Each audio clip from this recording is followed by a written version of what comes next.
Grand Rising, everyone. I come to you from a little bit of a different energy today, out on my balcony. This beautiful, lush greenery behind me. I missed the Virgo new moon reading that was on September 2nd because it was this massive amount of trauma healing that came up suddenly. And from this other spiritual people that I've been speaking to, it seems around the Virgo new moon was a lot of old wounds coming back to the surface to be healed and addressed and finally, hopefully, released. And I've been coming through some realizations and awarenesses with the healing that I've done within the last week or so, and what might be guidance or support for you if you feel like you have also been going through a mass clearing, releasing, purging of your physical, emotional, mental, or spiritual life. And the first realization I had came to me a little bit after the Virgo new moon on September 2nd, after I had done the 3 days of trauma healing that I myself needed to do for what I was experiencing. And that was that if you experienced a mass amount of trauma resurging into your life that you had to process through, and you're coming through it now into realizations, you still came through it. Even if it happened over the new moon, even if you feel like you're still processing it and trying to integrate the lessons into your life and your soul, you still came through it, and you are on your way through still now.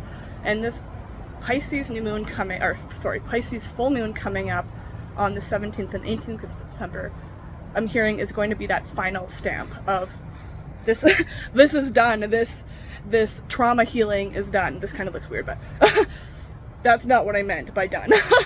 And the other thing that was coming forward that came through for me through a sign from my guides yesterday was when I was out walking with my mom. I asked for a sign just to let me know that I was on the right path with this trauma releasing and healing.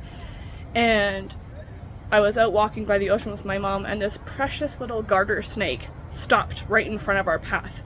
And I even told my mom, because she had her dog with her, whoa, just hold back a second, I'm gonna help this snake. And I helped it cross in the direction that it was going in. And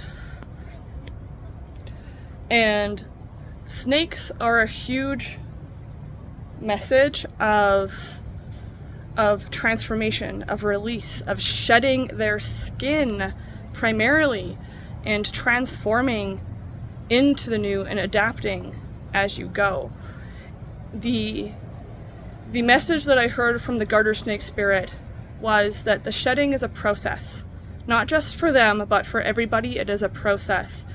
And all snakes, I am fairly certain, if you didn't know this about me, but I do own a snake myself. I own a ball python, and I am fairly certain that all snakes, from the moment they hatch, and I just saw 333 on my timer there, and that's the fourth one I've seen today, so we're working together through this. We're collaborating, communicating, celebrating each other, releasing all together as a community. So just know you're not alone in any of that. That just came through with that 333. But snakes will shed throughout their whole entire life. From the moment they hatch, a day or two after they hatch, they shed the first time they've ever shed. And then up until the moment they pass, physically they shed. And they shed as a way to adapt to what they need to do to survive and thrive in their physical lives. So if they've been eating a lot and they've been thriving and they're getting a little fat and chubby, they'll shed to make more space for their body.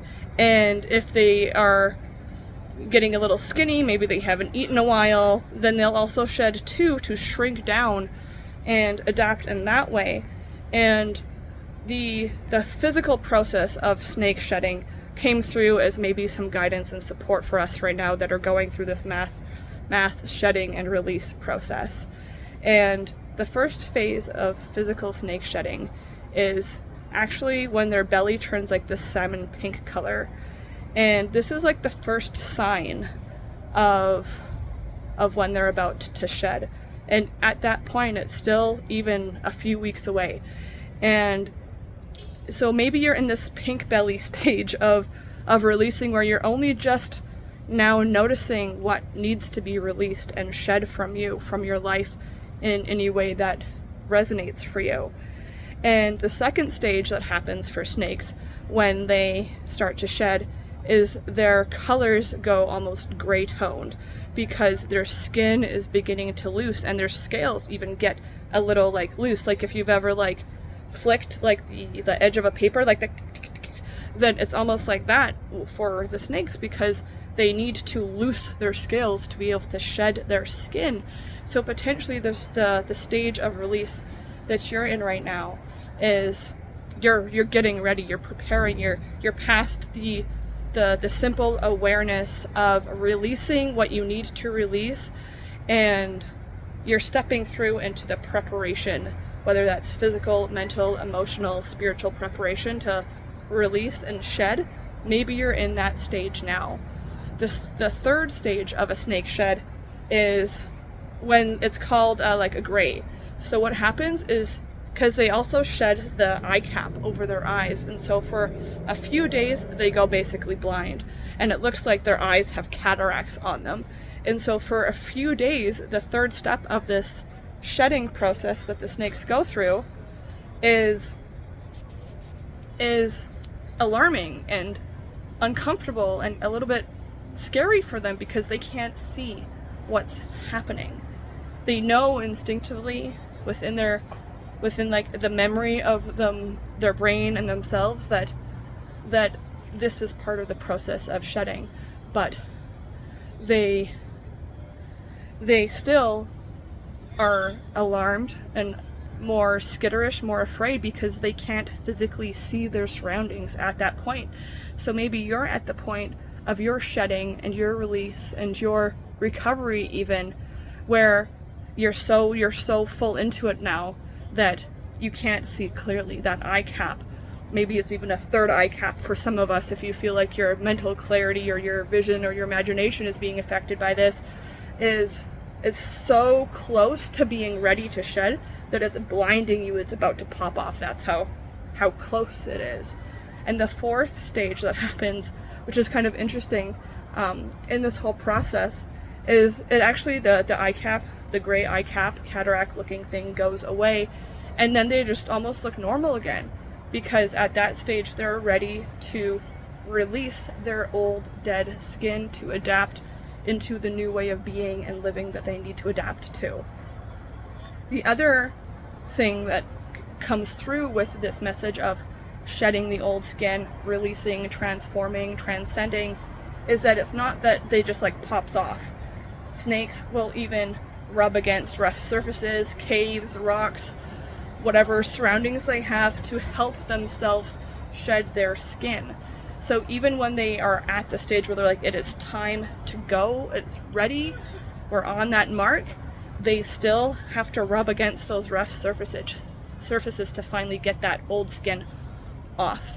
But when they do, oh my gosh, if you've ever seen a freshly shed snake, they are beautiful, they are radiant, their colors, their patterns are just so crisp and clean and fresh and new, and that's what's waiting for us at the end of this process. So just know that whatever you're experiencing, whatever you might feel like you are releasing or shedding right now, that you're gonna get through it, and you're making your way through now, whether you're in the pink belly stage or your eyes are clear again and you're rubbing up against those rough stones. Just know that you're on your way through, and we're all in this shedding, releasing stage, process, path, and learning together.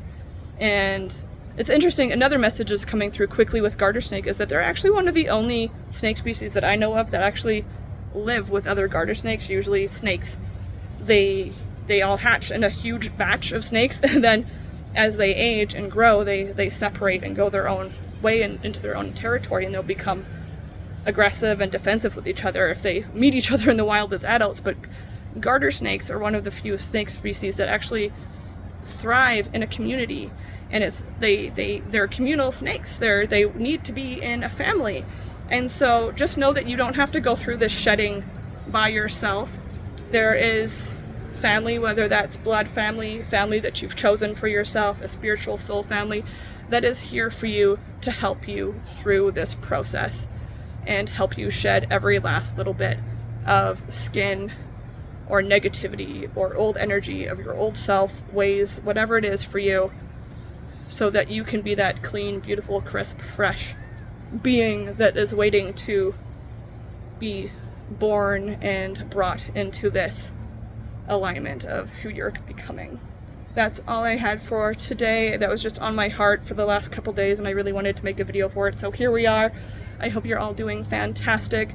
I hope you're all loving and supporting each other and yourselves. Know that you are a beautiful, bright being of love and a divine connected soul of source, and that you have support and love and guidance both here on earth, through your community, through me, if this is helping you, and also through your spirit team. We're all here for you, and we're all in this together. Namaste.